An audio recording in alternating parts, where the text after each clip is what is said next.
Hello नमस्कार प्यारे दोस्तों। आज आपके सामने बड़ा ही शानदार टॉपिक लेकर मैं उपस्थित हुआ हूं जिसका नाम है 1857 की क्रांति के कारण शक्तिशाली नेतृत्व, यानी कहां पर किसने नेतृत्व किया था, किस अंग्रेज अधिकारी ने उस नेतृत्व को दबाने का प्रयास किया था। यह टॉपिक क्लास 12th की जो एनसीईआरटी है उसका चैप्टर नंबर 10 उसका एक पार्ट है।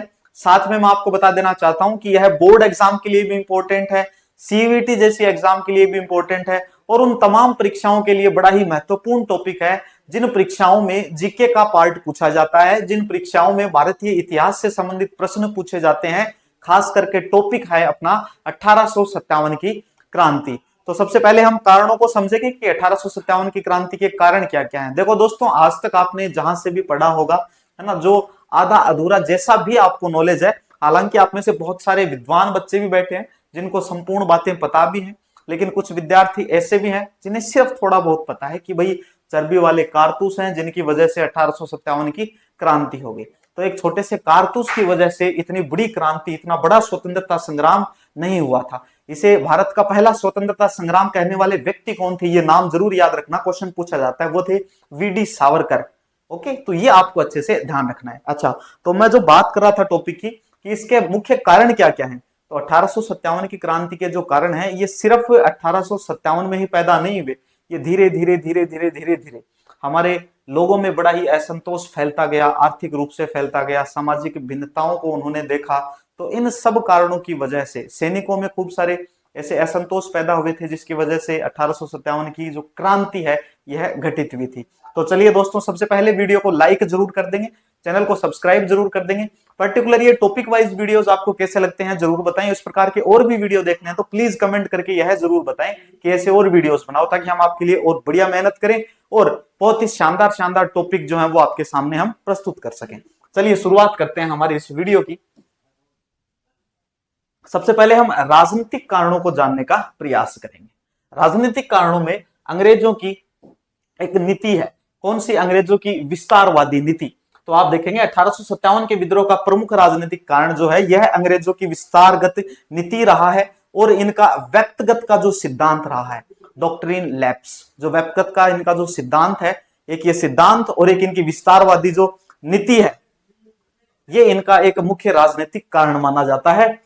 बड़ी संख्या में भारतीय शासकों और प्रमुखों को इन्होंने हटा दिया जिससे अन्य सत्तारूढ़ परिवारों के मन में भय पैदा हो गया। अब भाई देखो, अगर यहाँ पे कोई राजा है, अब उस राजा को यहां से हटा दिया, अब यहां कोई राजा बैठा है तो उसके मन में डर पैदा हो जाएगा कि यार आज इन्होंने इसको सल्टा दिया, कल ये अपनी तरफ आएंगे। तो एक तो ये राजनीतिक कारण हो गया। रानी लक्ष्मीबाई के दत्तक पुत्र को झांसी के सिंहासन पर बैठने की इन्होंने अनुमति भी नहीं दी थी। तो इस प्रकार के राजनीतिक कारण अपन और भी समझने का प्रयास करते हैं। आप और भी देखेंगे ये राजनीतिक कारण जो मैं आपको बता रहा हूं इसमें। और डलहौजी ने अपने व्यक्तिगत के सिद्धांत का पालन करते हुए, अच्छा कई बार डायरेक्ट क्वेश्चन पूछ लेंगे कि व्यक्तिगत का जो सिद्धांत है ये किसने दिया था, तो याद रखना ऑप्शन में जैसे डलहौजी आ गया, ऑप्शन में आपके वेलेजली आ गया, तो ये आपको याद रखने हैं किसने दिया था, डलहौजी ने दिया था। सिद्धांत का पालन करते हुए सतारा, नागपुर और झांसी, तो ये भी आपको याद रखना है कि भाई कौन कौन सी रियासतों को व्यक्तिगत के सिद्धांत के अनुसार अंग्रेजों ने या फिर ईस्ट इंडिया कंपनी ने अपने अधिकार में ले लिया था। तो वो कौन कौन से थे? नागपुर, झांसी और सतारा अपने अधिकार में ले लिया। जैतपुर, संबलपुर और जो उदयपुर हैं ये भी हड़प नीति के तहत हड़प लिए गए थे। तो ये कुछ राजनीतिक कारण आगे आप इसमें देखेंगे। और लॉर्ड डलहौजी द्वारा अवध को भी ब्रिटिश साम्राज्य के अधीन कर लिया गया जिससे अभिजात वर्ग के हजारों लोग, अधिकारी, अनुचर और सैनिक क्या हो गए, सारे के सारे बेरोजगार हो गए।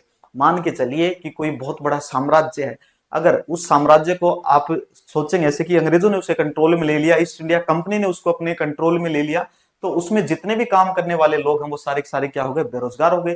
क्यों? क्योंकि जितने भी लोग हैं वो सारे के सारे अब किसके आएंगे, ईस्ट इंडिया कंपनी के आएंगे। तो अभिजात वर्ग है, ब्राह्मण वगैरह हैं, या फिर और भी जो लेखा जोखा का काम रखने वाले लोग हैं वो सब के सब सारे के सारे क्या हो गए, अब बेरोजगार हो चुके थे और उन लोगों में असंतोष की भावना जो थी वो पनपने लगी थी। तो इसलिए 1857 की जो क्रांति है इसे हम सिर्फ तात्कालिक कारण से ही नहीं समझेंगे, बल्कि जो लोगों में धीरे धीरे धीरे धीरे असंतोष बढ़ रहा था वो सारी चीजें हम समझने का जरूर प्रयास करेंगे।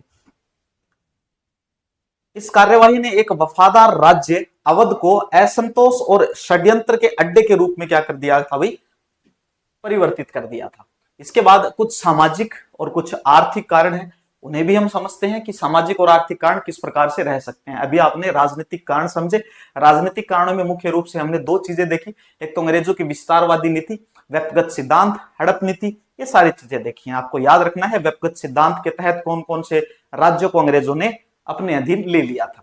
कंपनी शासन के विस्तार के साथ साथ अंग्रेजों ने भारतीयों के साथ अमानुषिक व्यवहार करना प्रारंभ कर दिया था। यानी अब ईस्ट इंडिया कंपनी है, उसमें जो सैनिक हैं वो भारतीय भी थे और अंग्रेजी सैनिक भी थे। अंग्रेजी सैनिक जो सैनिक थे उनको क्या करते थे भाई, पेमेंट वगैरह भी ज्यादा करते थे, उनका प्रमोशन भी टाइम पे कर दिया करते थे। लेकिन जो हमारे भारतीय सैनिक हैं उनकी सैलरी भी नहीं बढ़ाई जाती थी, उनका प्रमोशन भी नहीं किया जाता था और उनको फोर्थ फिफ्थ क्लास के जो काम है अधिकांश उन कामों में उनको लगाए रखते थे, यानी उनको कोई अच्छा पद भी नहीं देते थे। इसके बाद आगे देखेंगे हम सामाजिक यानी कि जो मानदंड होते हैं उन सामाजिक मानदंडों का पालन नहीं किया गया था।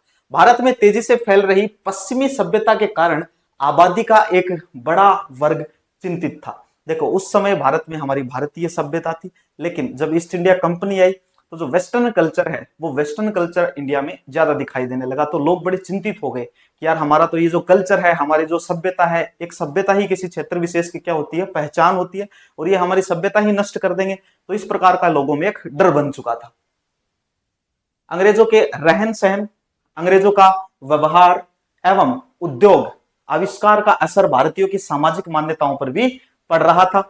1950 में एक अधिनियम द्वारा वंशानुक्रम के हिंदू कानून को भी क्या कर दिया गया, बदल दिया गया और ईसाई धर्म अपना लेने वाले भारतीयों की पदोन्नति कर दी जाती थी। देखो इस प्रकार से ये लोग जो हैं ये सामाजिक रूप से या धार्मिक रूप से आप कह सकते हैं, सामाजिक और धार्मिक कारण ही पड़ रहे थे। मैंने शायद आर्थिक बोल दिया था ना, चलो कोई बात नहीं, हो जाता कई बार।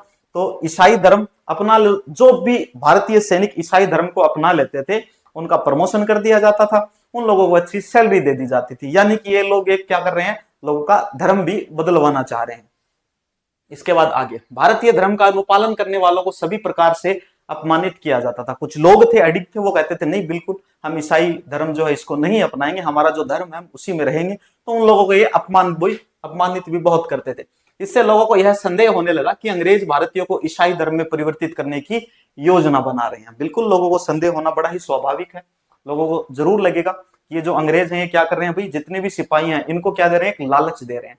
क्यों, और उन लोगों ने ये भी सोच लिया, बोले यार क्या ही जाता है अपना धर्म बदलने में, है ना, हिंदू है, हिंदू से हम ईसाई बन जाएंगे, ऐसे कोई टैग वैग तो वैसे लगना है नहीं, बढ़िया है ईसाई बन जाएंगे तो अपना प्रमोशन भी हो जाएगा।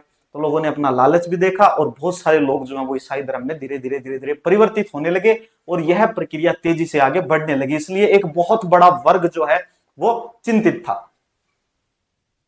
सती प्रथा तथा कन्या भ्रूण हत्या जैसी प्रथाओं को समाप्त करने और विधवा पुनर्विवाह को वैध बनाने वाले कानून को स्थापित सामाजिक संरचना के लिए खतरा माना गया। इसके अलावा शिक्षा ग्रहण करने के पश्चिमी तरीके हिंदुओं के साथ साथ मुसलमानों की रूढ़िवादिता को भी सीधी चुनौती दे रहे थे। जो भारतीय हिंदुओं में, भारतीय मुसलमानों के अंदर जो रूढ़िवादिता थी, जो अपने धर्म में ये लोग बातों को मानते थे, अब पश्चिमी शिक्षा आ चुकी थी और पश्चिमी शिक्षा ने क्या किया भाई, इनकी रूढ़िवादिता को तोड़ना चाहा। यहां तक कि रेलवे और टेलीग्राफ की जो शुरुआत अंग्रेजों ने की थी, इसके ऊपर भी हमारे भारतीय लोग जो है वो संदेह करने लगे कि शायद इससे भी कोई ना कोई ये लोग बड़ी गड़बड़ी करने वाले हैं। इसके बाद कुछ आर्थिक कारण हैं, आर्थिक कारणों को हम जानेंगे। ग्रामीण क्षेत्रों में किसान और जमींदार भूमि पर भारी भरकम लगान और कर वसूली के सख्त तौर तरीकों से बड़े ही परेशान हो चुके थे। अंग्रेजों ने सीधा सीधा उनके ऊपर इस प्रकार से टैक्स लगा दिया था, इस तरह से इनसे लगान लेते थे कि अगर तुमने सही समय के ऊपर लगान नहीं दिया, और इसका सबसे एक अच्छा एग्जाम्पल जो है वो आप जो लगान मूवी है उसी में देख सकते हैं, तुमको दुगुना लगान देना पड़ेगा, तो वो भी आप देख सकते हैं। वो एक इसका बहुत ही अच्छा एग्जाम्पल है। देखिए होगी आमिर खान की मूवी, उसमें वो क्रिकेट मैच होता है ना, कि क्रिकेट मैच अगर तुम लोग जीत गए तो तुम्हारा जितना भी लगान है वो सारा का सारा लगान हम माफ कर देंगे, लेकिन अगर तुम लोग ये मैच हार गए तो तुम्हें दुगुना लगान देना पड़ेगा, और अगर तुमने दुगुना लगान नहीं दिया तो तुम्हारी जमीनें जो है वो हमारे द्वारा हड़प ली जाएंगी, उन पे हम कब्जा कर लेंगे। अधिक संख्या में लोग महाजनों से लिए गए कर्ज को चुकाने में असमर्थ थे, जिसके कारण उनकी पीढ़ियों पुरानी जमीनें उनके हाथ से निकलती ही जा रही थी। महाजनों से लोग कर्ज लेते थे अंग्रेजों को लगान चुकाने के लिए, ईस्ट इंडिया कंपनी को लगान चुकाने के लिए। अब लोग क्या है, कर्ज के उस जाल में फंसने लगे। अंततः उन्होंने अपनी पीढ़ियों पुरानी जो जमीनें हैं वही बेच डाली, क्योंकि उनकी एक मजबूरी हो चुकी थी। बड़ी संख्या में सिपाही खुद किसान वर्ग से थे और वे अपने परिवार गांव को छोड़कर आए थे। इसलिए किसानों का गुस्सा जल्द ही सिपाहियों में भी फैल गया, क्योंकि अधिकांश जो थे सिपाही ईस्ट इंडिया कंपनी में, वो सिपाही कहां से थे, वो गांव से बिलोंग करते थे, किसान वर्ग से ही वो सिपाही जो है वो बिलोंग करते थे। तो इसलिए जब किसानों की ऐसी हालत होने लगी, तब जैसे ही इसकी सूचना उन सैनिकों को पड़ी जो किसान वर्ग से बिलोंग करते थे, उनसे वास्ता रखते थे, तो स्वाभाविक सी बात है भाई, उन सबके अंदर गुस्सा फूटेगा, उन सबके अंदर जो है विद्रोह की एक भावना जो है वो जरूर आएगी। इंग्लैंड में औद्योगिक क्रांति के बाद ब्रिटिश निर्मित वस्तुओं का प्रवेश भारत में हुआ, जिसने विशेष रूप से भारत के कपड़ा उद्योग को क्या कर दिया, बिल्कुल ही बर्बाद कर डाला। भारतीय हस्तकला उद्योगों को ब्रिटेन के सस्ते मशीन निर्मित वस्तुओं के, अब देखो भारत में हाथ से चीजें बनाई जाती थी, है ना, इतनी मशीनों का प्रचलन उस समय था नहीं, तो हमारा जो हस्तकला उद्योग है वो बहुत ज्यादा नुकसान में जाने लगा। किस वजह से जाने लगा, क्योंकि अंग्रेज जो है ये मशीनों से चीजें बनाते थे और उन्हें बहुत ही सस्ते दामों में बेच दिया करते थे, तो लोग उन चीजों को खरीदना ज्यादा पसंद करते थे कि भाई ये चीजें सस्ती हैं, तो वैसी की वैसी तो भारत में हस्तकला उद्योगों में बनाई जा रही है, लेकिन उनमें समय भी ज्यादा लगता था, मेहनत भी ज्यादा लगती थी, इसलिए पैसे की हम डिमांड भी ज्यादा करते थे। लेकिन ईस्ट इंडिया कंपनी ने क्या किया, इससे उल्टा उन्होंने क्या किया, मशीनों से चीजें बनाई, समय भी उनको कम लगा और जो प्रोडक्ट है वो भी ज्यादा बनने लगे, यानी उत्पादन ज्यादा होने लगा, और मार्केट वैल्यू जो उन्होंने क्या रखी उसकी, जो हमारा हस्तकला उद्योग है उससे बिल्कुल कम कर दी। तो ये जो है अपने सामने एक बहुत बड़ी क्या हो गई, कंपटीशन हो गया। अब कुछ सैन्य कारण है, हम सैन्य कारणों को जानेंगे। 57 का विद्रोह एक सिपाही विद्रोह के रूप में भी शुरू हुआ था। भारत में ब्रिटिश सैनिकों के बीच भारतीय सिपाहियों का प्रतिशत क्या था भाई, 87% था। तो जो ईस्ट इंडिया कंपनी थी, ईस्ट इंडिया कंपनी के अंदर ब्रिटिश सैनिक और जो पूरी जो सेना थी उसमें भारतीय सिपाहियों का प्रतिशत था 87%, मतलब जहां 100 सैनिक हैं उनमें से 87 जो है वो हमारे भारतीय सैनिक थे। लेकिन उन्हें ब्रिटिश सैनिकों से निम्न श्रेणी का ही हमेशा माना जाता था। हमेशा उनसे ऊपर किनको रखते थे, ब्रिटिश सैनिकों को रखते थे। ये इनके साथ क्या करते थे, भेदभाव किया जाता था। एक भारतीय सिपाही को उसी रैंक के एक यूरोपीय सिपाही से कम वेतन का भुगतान किया जाता था। मान लो कि एक यूरोपीय सिपाही है, उसकी भी रैंक सूबेदार है, भारतीय सिपाही है उसकी भी रैंक सूबेदार है, तो दोनों को बिल्कुल सेम पेमेंट देते नहीं थे। क्यों नहीं देते थे, क्योंकि ये लोग इनके साथ भेदभाव करते थे और भारतीय सिपाही को कम सैलरी देते थे और यूरोपीय सिपाही को ज्यादा देते थे, बल्कि दोनों का पद क्या था, बिल्कुल समान था। ये भी प्रिंसिपल है, वो भी प्रिंसिपल है, लेकिन ये यूरोपीय है इसलिए इसको हम क्या देंगे, पैसे ज्यादा देंगे। आगे देखो, उनसे अपने घरों से दूर क्षेत्रों में काम करने की अपेक्षा की जाती थी। जो भारतीय सैनिक थे उनको क्या करते थे, घरों से दूर काम करवाया करते थे। इसके बाद वर्ष 1856 में लॉर्ड कैनिंग ने एक नया कानून जारी किया, जिसमें कहा गया कि कोई भी व्यक्ति जो कंपनी की सेना में नौकरी करेगा तो जरूरत पड़ने पर उसे समुद्र पार जाना पड़ सकता है, इंग्लैंड जाना पड़ सकता है। इसके बाद हम आगे अब पढ़ेंगे हम तात्कालिक कारण, जिन जो सबसे ज्यादा चर्चा में रहते हैं और सबसे अधिक बच्चे जो हैं वो इनको जानते भी हैं। तो एक बार तात्कालिक कारण जो है ये जरूर देख लेंगे भाई।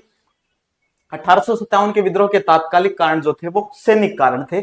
एक अफवाह यह फैल गई कि नई एनफील्ड राइफलों के कारतूसों में गाय और सुअर की चर्बी का क्या किया जा रहा है भाई, प्रयोग किया जा रहा है। इसके बाद आगे, सिपाहियों को इन राइफलों को लोड करने से पहले कारतूस को क्या करना पड़ता था, मुंह से खोलना पड़ता था। अब दोनों धर्मों के लोग थे, हिंदू धर्म के लोग भी थे और मुस्लिम धर्म के लोग भी थे। तो हिंदू धर्म के लोग हैं उनके लिए जिस प्रकार से पवित्र पशु गाय है, उसी प्रकार से जो मुस्लिम धर्म के लोग हैं उनके लिए सुअर है। तो सुअर की चर्बी के वो लोग मुंह नहीं लगाते थे, अपन गाय की चर्बी के मुंह नहीं लगाते हैं जो हिंदू धर्म के लोग है वो। तो भाई इन दोनों के लिए क्या हो गया, अगर ऐसा करेंगे तो इनके लिए मतलब इनका धर्म भ्रष्ट हो रहा था। और ये काम जो है ये ईस्ट इंडिया कंपनी जो अंग्रेज है, अंग्रेजी सैनिक है, वो इनसे जबरदस्ती करवाते थे। हिंदू और मुस्लिम दोनों सिपाहियों ने उनका इस्तेमाल करने से क्या कर दिया, इनकार कर दिया। लॉर्ड कैनिंग ने इस गलती के लिए संशोधन करने का प्रयास किया और विवादित कारतूस वापस ले लिए गए। भाई कैनिंग ने कोशिश तो की थी, कैनिंग ने कहा यार ऐसा नहीं करना चाहिए था, इन लोगों के ऊपर हमने सीधा सीधा जो है इनकी आस्था के ऊपर प्रहार किया है, ये हमें बिल्कुल भी नहीं करना चाहिए था। लेकिन अब जो बात थी वो आगे बढ़ चुकी थी, अलग अलग जगह पे बात अब फैल चुकी थी और लोगों में असंतोष जो है वो बहुत ज्यादा बढ़ने लगा था। मार्च 1857 को नए राइफल के प्रयोग के विरुद्ध मंगल पांडे ने आवाज उठाई और अपने वरिष्ठ अधिकारियों पर मंगल पांडे ने हमला कर दिया। फिर 8 अप्रैल 1857 को मंगल पांडे को क्या दे दी गई, फांसी की सजा दे दी गई। आप थोड़ा सा समय को जरूर देखेंगे, 8 अप्रैल 1857 की बात मैं कर रहा हूं। इसके बाद देखेंगे 9 मई 1857 को मेरठ में 85 भारतीय सैनिकों ने नए राइफल का प्रयोग करने से बिल्कुल इनकार कर दिया तथा विरोध करने वाले सैनिकों को 10-10 वर्ष की क्या दे दी, सजा दे दी गई थी। ठीक है, अब देखो, अब जितनी भी जगह हैं, मेरठ कहां पे है, साथ में बरेली कहां पर है, बनारस कहां पर है, लखनऊ कहां पर है, कानपुर कहां पर है, झांसी कहां पर है, और यहां पर कौन नेता था और विद्रोह को दबाने वाले कौन अंग्रेज अधिकारी थे, इनको हमें याद रखना है, दिमाग में बैठा लेना कि मैप में मैं आपको जो चीज जहां पे बता रहा हूं उसे याद कर लेना। जो 12th वाले बच्चे हैं और जिनके मैप वाले क्वेश्चन आते हैं उनके लिए भी बहुत इंपॉर्टेंट है भाई।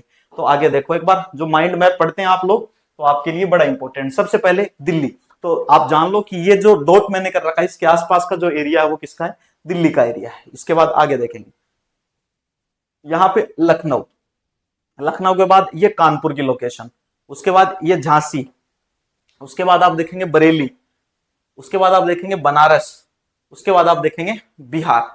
तो ये भाई कुछ लोकेशंस हैं। अब इन लोकेशंस के ऊपर विद्रोह के नेता कौन थे और विद्रोह को दबाने वाले अंग्रेज अधिकारी कौन थे वो भी मैं आपको बता देता हूं। जैसे पहले अपन दिल्ली की बातचीत करें तो दिल्ली में कौन थे, बहादुर शाह द्वितीय, और इसको दबाने वाले, विद्रोह को दबाने वाले अंग्रेज अधिकारी कौन थे भाई, जॉन निकोलसन। उसके बाद हम दिल्ली के बाद नंबर 2 पे बातचीत करें लखनऊ, तो लखनऊ में कौन थे भाई नेतृत्वकर्ता, बेगम हजरत महल और हेनरी लॉरेंस जो है वो अंग्रेज अधिकारी थे।